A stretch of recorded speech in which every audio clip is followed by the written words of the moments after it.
को जय मसीह की। मैं विश्वास करती हूँ और आशा करती हूँ कि परमेश्वर ने आपको अपनी उपस्थिति में सुरक्षित रखा है और बहुत ही आशीषित रखा है। हम आज परमेश्वर के वचन से कुछ सीखेंगे जो कि परमेश्वर ने मुझसे बात की है आज, और जो है कि भजन संहिता 125 उसके 4 वचन से। आइए हम अपनी आंखें बंद करके परमेश्वर की उपस्थिति में चलते हैं और परमेश्वर से प्रार्थना करते हैं ताकि परमेश्वर इस वचन के द्वारा हमसे बात करे। धन्यवाद परम प्रधान ईश्वर, सेनाओं की यहोवा, पवित्र परमेश्वर यीशु अब्बा, हम आपका धन्यवाद करते हैं प्रभु। आपके वचन को सीखने के लिए आप हमारी मदद और सहायता कीजिए। वेदी की अंगारी से मेरे होठों को छूइए प्रभु, अपने लोगों से बातें कीजिए और हमारे जीवनों में अद्भुत रीति से कार्य कीजिए। आपके वचनों में प्रभु छुटकारा है मेरे खुदावन। आपके पवित्र वचन को भेजकर हर एक के जीवन में अपने छुटकारे को, अपनी चंगाई को, अपनी उपस्थिति को, अपनी आँख को, अपनी पवित्र आत्मा को भेजे प्रभु, अपनी आशीषों को भेजे। हम प्रार्थना करते हैं मेरे प्रभु, जो कुछ भी हो सब कुछ आपकी ओर से हो मेरे खुदावन, क्योंकि मनुष्य का बोलना आपकी ओर से होता है। प्रभु मेरे मुख से आप अपने लोगों से बातें कीजिए। धन्यवाद पिता कि आप सुनते हो। हम विनती प्रभु यीशु के नाम मांगते और पा लेते हैं, आमीन। आइए मेरे साथ में निकालिए भजन संहिता 125 उसके 3 वचन में लिखा हुआ है, क्योंकि दुष्टों का राजदंड धर्मियों के मार्ग पर बना न रहेगा। ऐसा न हो कि धर्मी अपने हाथ कुटिल काम की ओर बढ़ाए। यहाँ पर परमेश्वर का वचन कहता है कि क्योंकि दुष्टों का राजदंड, जो दुष्ट लोग होते हैं उनका राज्य उनका अधिकार धर्मियों के ऊपर नहीं रहेगा। धर्मी दुष्ट के अधीन नहीं रहेगा, धर्मी दुष्टों के नीचे नहीं रहेगा। परमेश्वर का वचन कहता है कि क्योंकि दुष्टों का राजदंड धर्मियों के मार्ग पर, धर्मियों के भाग पर बना न रहेगा। परमेश्वर ऐसा क्यों कहता है? आइए हम सीखते हैं परमेश्वर के इस वचन के द्वारा। परमेश्वर का वचन ये कहता है क्योंकि दुष्टों का राजदंड धर्मियों के मार्ग पर बना नहीं रहेगा। वो इसलिए नहीं रहेगा क्योंकि परमेश्वर नहीं चाहता कि धर्मी लोग दुष्टों के अधीन रहे। और आगे लिखा हुआ है, ऐसा ना हो कि धर्मी अपने हाथ कुटिल काम की ओर बढ़ाए।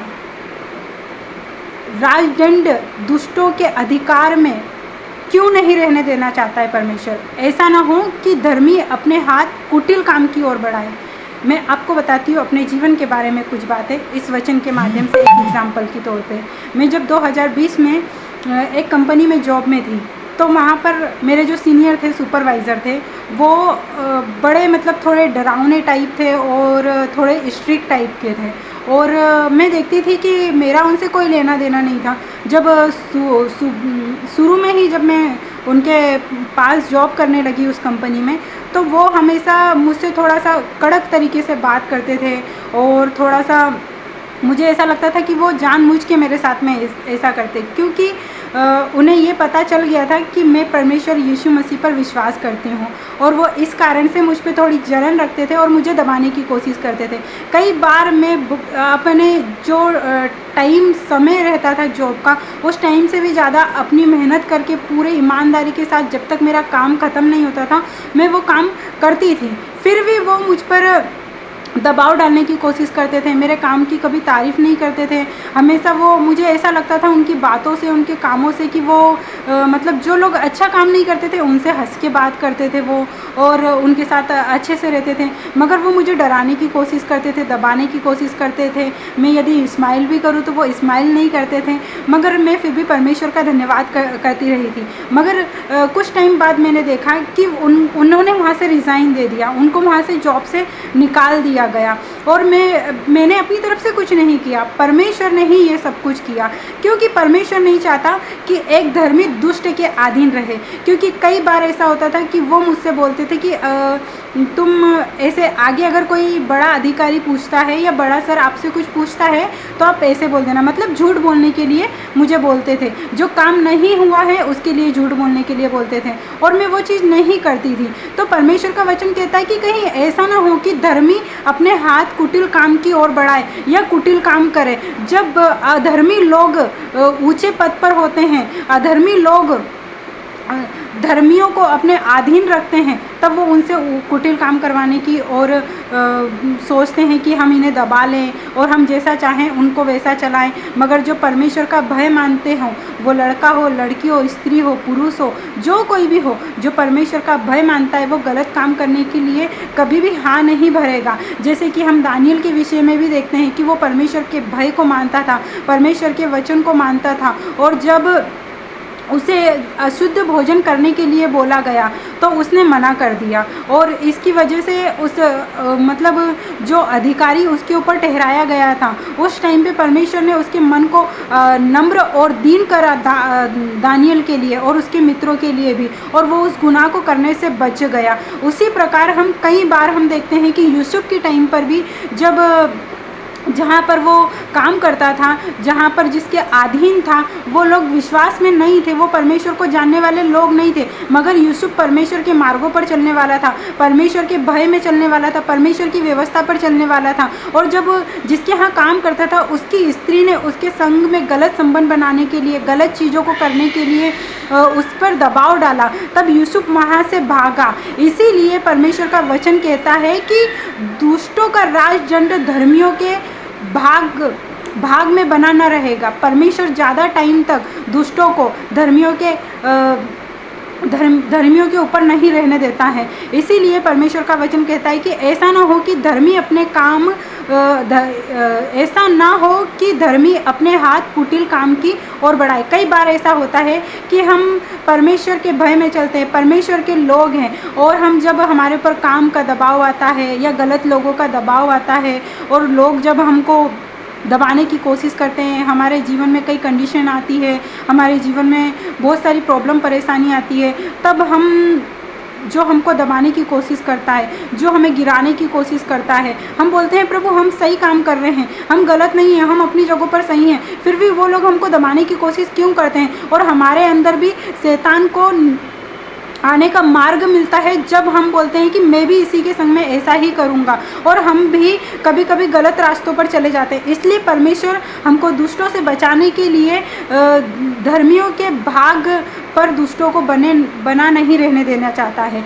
इस वचन का यही मतलब है। जब हम देखते हैं पहला इतिहास उसके 16, 20 वचन में और 21 वचन में भी लिखा हुआ है कि परमेश्वर अपने लोगों को, जो मिस्र से हमारे बाप दादा लोग आए थे, जो विश्वासी लोग आए थे, परमेश्वर के भय मानने वाले, परमेश्वर की व्यवस्था पर चलने वाले, उनको परमेश्वर जाति जाति में घुमाता रहा, फिराता रहा, एक देश से दूसरे देश में ले जाता रहा, एक जगह से दूसरी जगह पर ले जाता रहा।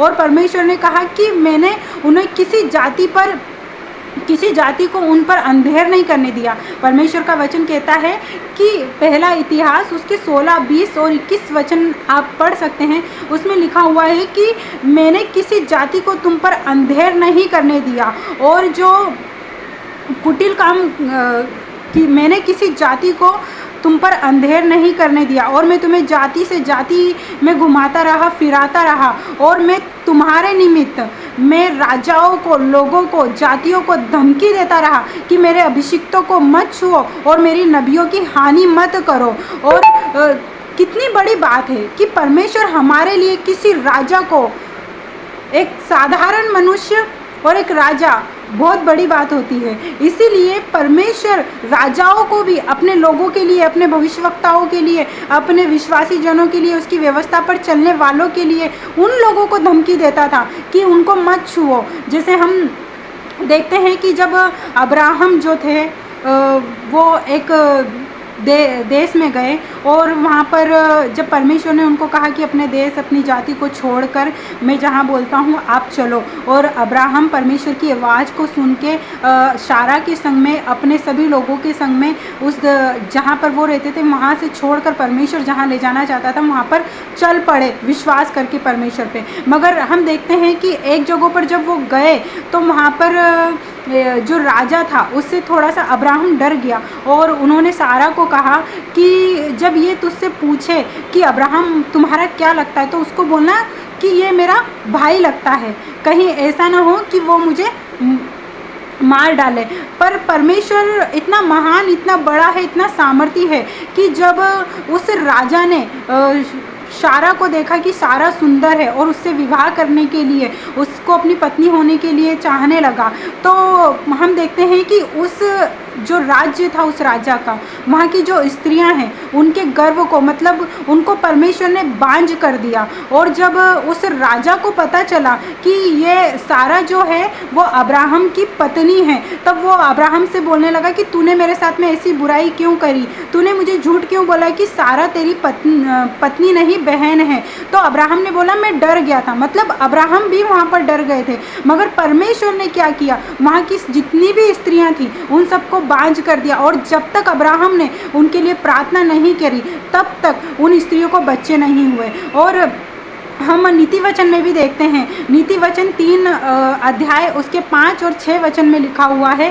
कि तू अपनी समझ का सहारा मत लेना, वरन संपूर्ण मन से परमेश्वर पर भरोसा रखना, तो वो तेरे लिए सीधा मार्ग निकालेगा। मेरे प्रियो, मेरे कहने का मतलब यही है कि आप लोग परमेश्वर पर भरोसा रखें। जहाँ काम कर रहे हैं, जहाँ सेवा कर रहे हैं, अपने पड़ोसियों के बीच में, अपने लोगों के बीच में, जहाँ कहीं भी कोई तुम पर अंधेर कर रहा है, तो परमेश्वर खुद में खुद उनसे निपट लेगा और तुम्हारी ज़िंदगी से, तुम्हारी जगहों से उस इंसान को या तो निकाल देगा या उसके मन को आपके प्रति नम्र और दीन कर देगा। इसीलिए परमेश्वर पर आशा लगाए रखें, परमेश्वर पर भरोसा रखें। परमेश्वर आपके बारे में जानता है, परमेश्वर को पता है कि आपके लिए क्या करना चाहिए और क्या नहीं करना चाहिए। ऐसे टाइम में जब आपके ऊपर कोई दुष्ट अंधेर करता है, कोई सीनियर आपकी कोई गलती नहीं होती है, तब भी आपको बुरा भला कहता है या आपको नीचे गिराने की कोशिश करता है, तो आप बिल्कुल फिक्र मत करें, आप बिल्कुल चिंता ना करें। परमेश्वर का वचन कहता है कि मुझे तुम्हारी चिंता है, मुझे तुम्हारी फिक्र है। परमेश्वर पहले से जानता है कि हमारे साथ में क्या हो रहा है, हमारे बताने से पहले। परमेश्वर का वचन कहता है कि वो दूर से हमारे विचारों को समझता है और जानता है कि हमारे अंदर क्या चल रहा है। यदि हम कोई चिंता कर रहे हैं, फिक्र कर रहे हैं, तो परमेश्वर को पता है कि हमारी चिंता क्या है, हमारी फिक्र क्या है। हमारे आंसुओं को परमेश्वर देखता है, हमारे कराहने को देखता है परमेश्वर, और परमेश्वर आपको दुष्ट लोगों से बचाएगा। और यदि कोई आप पर अंधेर कर रहा है तो परमेश्वर वहाँ से छुड़ाएगा, या तो उस इंसान को उस पद से हटा देगा, या फिर उसको आपके प्रति ऐसा नम्र दीन कर देगा कि वो भी परमेश्वर के साथ ये कहने लगेगा, जैसे यूसुफ को लोग कहते थे कि इसके संग में कोई पवित्र आत्मा रहता है, परमेश्वर का पवित्र आत्मा रहता है। दानियल के विषय में भी लोग कहते थे इसके अंदर परमेश्वर का आत्मा रहता है, इसके अंदर महान ईश्वर रहता है, इसलिए ये जो कुछ भी करता है, ये लोग जो भी कुछ करते हैं वो होता है। इसीलिए आप फिक्र ना करें। ऐसे कई उदाहरण हम बाइबल में देख सकते हैं कि जब दुष्ट लोग परमेश्वर के लोगों को, धर्मी लोगों को सताते थे, तो परमेश्वर अपने आप उनसे लड़ता है।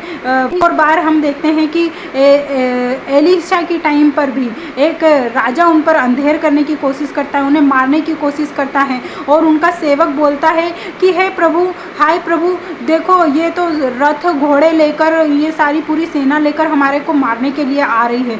तब एलीशा कहता है कि जो हमारी ओर है वो उनसे बड़ा है। और एलीशा कहता है कि परमेश्वर, उसके दास के लिए परमेश्वर से कहता है कि हे परमेश्वर, इसकी आंखें खोल दे। और जब परमेश्वर उसकी आंखें खोल देता है तो वो उस एलीशा का दास देखता है कि कई रथ, हाथी, घोड़े लिए हुए स्वर्ग की सेना उनकी रक्षा कर रही है। उसी प्रकार आपको नहीं दिख रहा होगा शायद, मगर परमेश्वर आपके पास में है, उसकी उपस्थिति आपके पास में है, उसकी पवित्र आत्मा आपके अंदर है, और परमेश्वर के स्वर्ग दूत आपके आसपास हैं और आपकी रक्षा करने के लिए है। कहीं ना कहीं परमेश्वर आपको ऊपर आगे बढ़ाना चाहता है, इसलिए आपके जीवन में ये कार्य है। जैसे परमेश्वर ने मुझे छुड़ाया और बचाया है, मैं विश्वास करती हूँ और आशा करती हूँ कि परमेश्वर आपको भी छुड़ाएंगे और आगे लेके, और कई लोगों को छुड़ाया भी होगा, परमेश्वर आपको इन वचनों के द्वारा आशीषित और ब्लेस करे जैसे मुझे किया है। सभी को जय मसीह की। परमेश्वर में सदा आशीषित रहिए। आमीन।